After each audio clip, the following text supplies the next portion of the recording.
أرضينا بالهم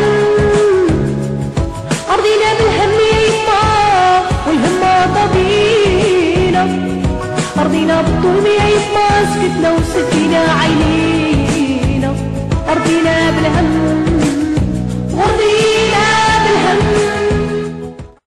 Oui, bonjour, c'est Rui Baba pour le RTV1860.com. Nous sommes le 19 août 2009 et aujourd'hui le sujet c'est encore et encore la Royal Air Maroc et la consul du Royaume du Maroc à Montréal. Bon, on va parler d'abord de la Royal Air Maroc et on veut parler d'une manière humaine. Comme vous le savez tous, il y a un conflit entre les pilotes de la Royal Air Maroc et la direction de la Royal Air Maroc. C'est un conflit que moi j'appelle, qui se fait avec les plus grands scientifiques du pays. D'un côté, un polytechnicien qui s'appelle Benhima. Et l'autre côté, c'est des pilotes de ligne, parmi les meilleurs pilotes au monde. Je l'ai toujours dit, d'ailleurs, tous les Marocains s'entendent pour dire ça. Puis aujourd'hui, le 18, j'ai voyagé, j'ai fait Casa-Montréal. Casa-Montréal, j'ai entendu à plusieurs reprises, même une femme qui me disait, Maghreb observateur, observe. Observe, j'ai entendu une femme qui me disait, il faut écrire à monsieur qui était à côté de moi. Écrire. D'abord, je remercie tout le monde de nous connaître et de nous reconnaître. C'est cette manière de défendre la communauté marocaine là où il est.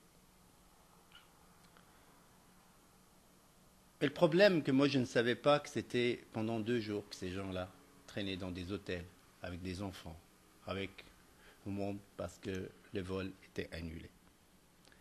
Et que, comme soit du côté pilote, soit du côté direction, ils savent très bien qu'on n'a pas d'autre chose pour venir au Canada que vol direct, la Royal Air Maroc.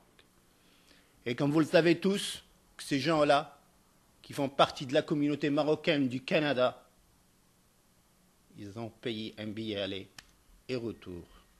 Même le retour est avec Royal Air Maroc. On est revenu avec une compagnie anglaise, là où personne ne parlait ni français, ni arabe. Et parmi nous, il y avait des enfants, il y avait des femmes âgées, des mères qui ne pouvaient pas. On avait énormément de difficultés.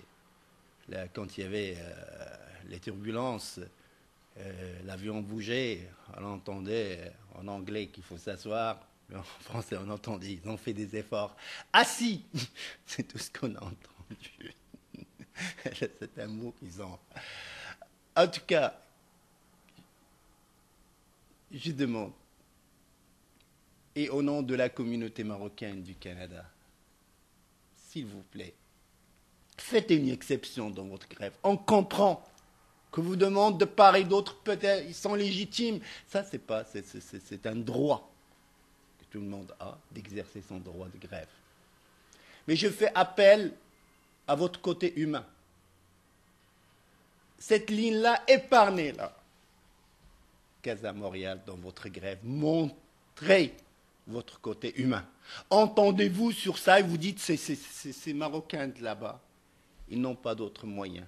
Et on est dans la période scolaire, on est dans la période du Ramadan, on est dans des périodes que tout peut vraiment, c'est les gens ils voyagent une fois par année, même peut-être une fois par 2 ans, une fois par 3 ans, même une fois par 5 ans. Avec on a fait une pétition pour demander une diminution du prix, puis les prix sont parmi les prix les plus chers au monde. Ils nous ont pas écouté, la direction non plus. Nous aussi, on doit faire une grève envers cette direction qui n'est pas à l'écoute, envers ce ministère de la communauté marocaine qui n'est pas à l'écoute. On a énormément de demandes. Malheureusement, on ne peut pas faire grève nulle part. La seule chose, est-ce que vous voulez qu'on fasse nous-mêmes la demande au gouvernement du Canada pour qu'il nous fasse une ligne Montréal-Casa? Mais c'est faisable, qu'on se regroupe. Et c'est un appel que je fais aussi à la communauté marocaine. Faites une pétition, écrivez au ministre du Transport canadien. Nous sommes des Canadiens aussi. Et probablement, on aura un prix meilleur. On aime notre pays, on aime notre compagnie. Et on se rend compte, même aujourd'hui, quand on a voyagé à part avec ces compagnies, d'autres pays. Alors moi, anglaise, il y a d'autres qui ont voyagé avec espagnol et tout ça. Mais je trouve qu'il y a quelque chose qui manquait dans cet avion. Malgré qu'on n'est pas tout à fait d'accord tout le temps, malgré qu'on se dispute avec nos hôtesses, avec nos stewards, mais on trouve qu'on est entre nous. Moi, ça me fait du mal de voir que je prenais les escaliers, puis je voyais pas, c'est Royal Air Maroc est écrit, je voyais une autre compagnie qui m'a m'amener. Je trouvais ça un peu difficile qu'à l'intérieur de notre propre pays, avec notre argent, avec tout ça. Et c'est d'autres qui font le travail pour nous. C'est pas suffisant. Que même ramasser les poubelles dans les rues, dans certains pays marocains, c'est fait par une compagnie espagnole. Est-ce que vous voulez que même qu'on se fasse transporter encore par d'autres compagnies? Je ne veux pas parler du conflit comme tel, parce que c'est sûr et certain, soit du côté Association des pilotes de ligne de la Royal Air Maroc ou du côté de la direction de Royal Air Maroc, il y a des raisons, mais c'est sûr et certain qu'il va y avoir une solution. Mais c'est juste pendant cette période. Pendant cette période de rentrée scolaire et tout ça, les Marocains de l'Europe, ils ont d'autres moyens. Je ne dis pas qu'il faut vraiment les écraser, mais ils ont d'autres moyens. Ils ont les voitures, ils ont d'autres compagnies aériennes. Les billets, j'ai vu des billets à 17 €. Casa Paris. Pas cette période-là, mais c'est vraiment, c'est le paradis chez eux. Mais rappelez-vous que ces Marocains du Canada n'ont pas d'autres moyens. Ils n'ont que Royal Air Maroc. Et on fait appel à votre côté humain, soit du côté Association des pilotes. Et je sais que vous nous écoutez sur le RTV 1860. Et je sais que aussi même du côté Royal Air Maroc, trouver une solution juste sur cette ligne-là, pour que les gens puissent reprendre leurs activités ici. Faites-les pas regretter d'avoir passé des vacances dans leur pays.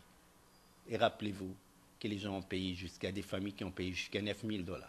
Comme la dame qui me disait, on était jusqu'à Oujda. On a payé 4 millions, les enfants et nous. Mais voilà, les vacances, le départ était très beau. Tout était bien. Et je tiens à dire quelque chose, qu'on a eu 2 heures de retard, 2 heures et demie du retard. Vous savez, quand on appelle chez la Royal Air Maroc, quand on appelle pour changer notre billet ou quelque chose, on nous dit l'avion est plein. Et malgré ça, il y avait des GP.